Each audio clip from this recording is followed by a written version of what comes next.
considered the nurturer, the caregiver. She is the one who predominantly brings up the children, and so therefore it becomes a lot more difficult for her to always attend the mosque. So she will read a lot of her prayers at home. She can do that. She does. It's not compulsory for her to go to the mosque, where it is more incumbent on the men to go to the mosque. So yes, women can go to the mosque. There is nothing stopping them. Unfortunately, amongst certain cultures, and people may not like it if I say it, but amongst Indo-Pak culture, women are dissuaded from going to the mosque. So in Durban, there are very, very few mosques that have a place for women to read.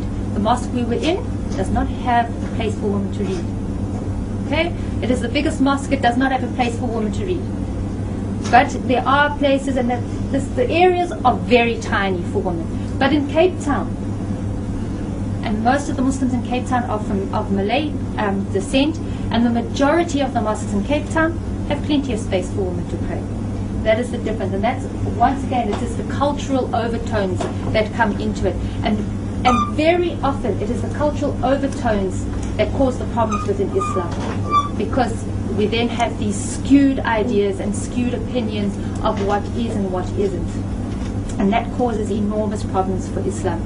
And that is where we get things like, for example, in Afghanistan, where the Taliban said the women have to cover their faces and they can't work and they cannot teach and the girls cannot go to school. That is a load of rubbish. Islam does not teach that. In the time of the Prophet, women were warriors, they were nurses, they were politicians, they were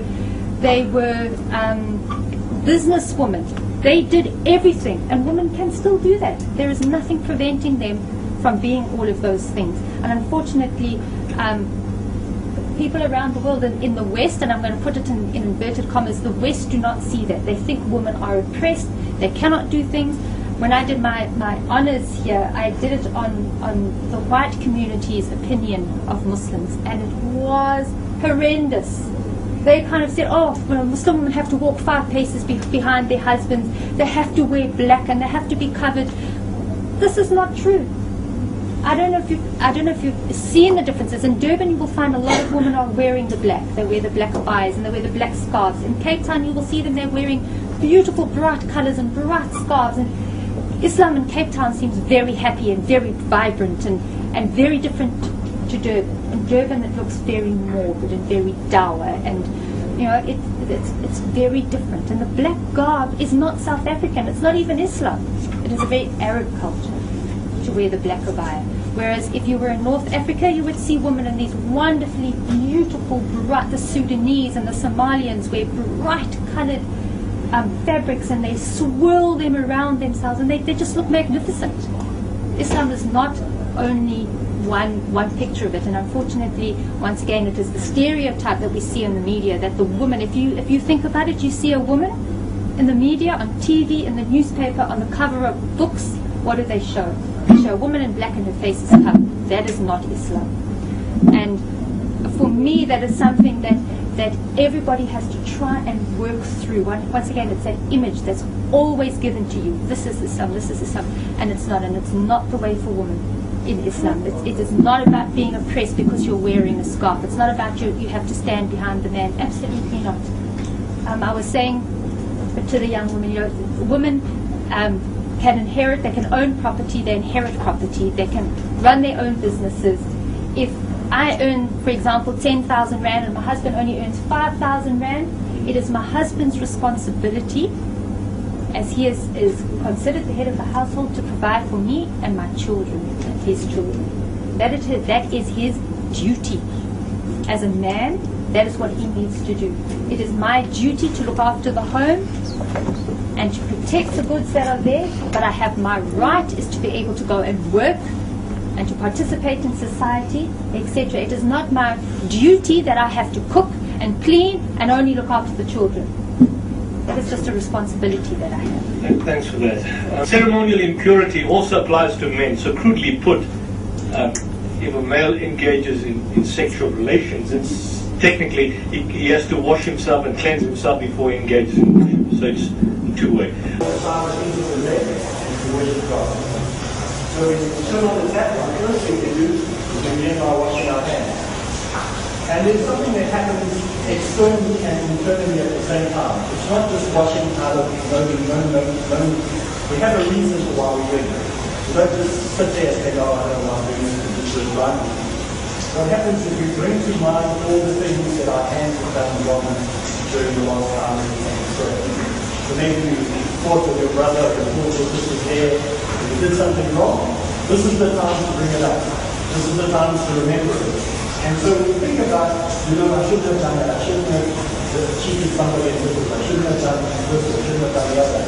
And you remember those things. And so when you're washing our hands, those things come to mind. The next thing we do is wash our faces. And our faces cover all the senses, hearing, speech, smell, sight.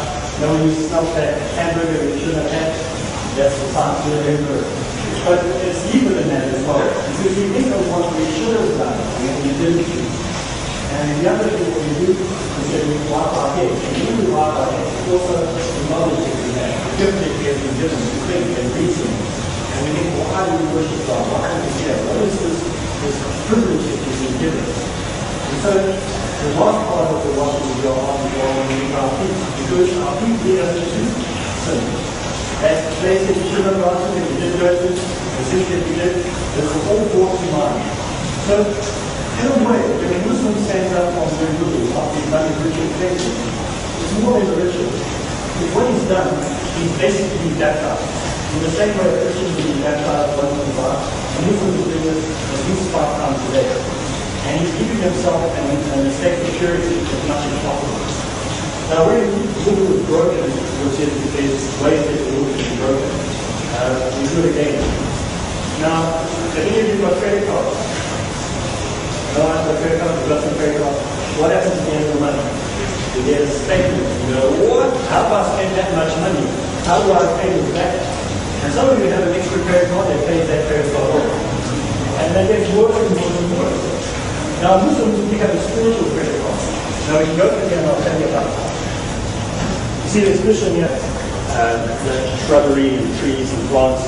It's also just to remind us of the beauty of what Allah has given us, of God has given us. Now I was talking about that credit card. Now you want to pay that credit card off, and now you're battling at the end of the month to think how you're going to pay it all off. Now Muslims, we have a spiritual credit card, but we pay it off 5 times a day.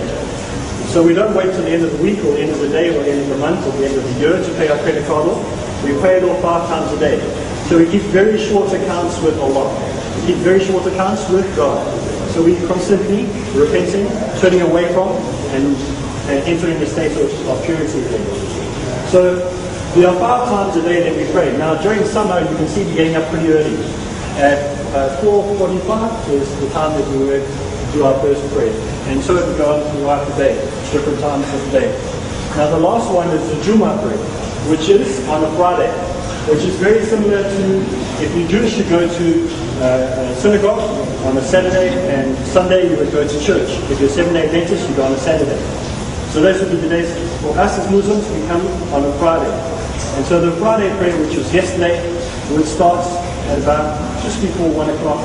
And or we would get there earlier, there'd be a talk earlier in the day, and we would finish just after 1, almost 1 during on Friday.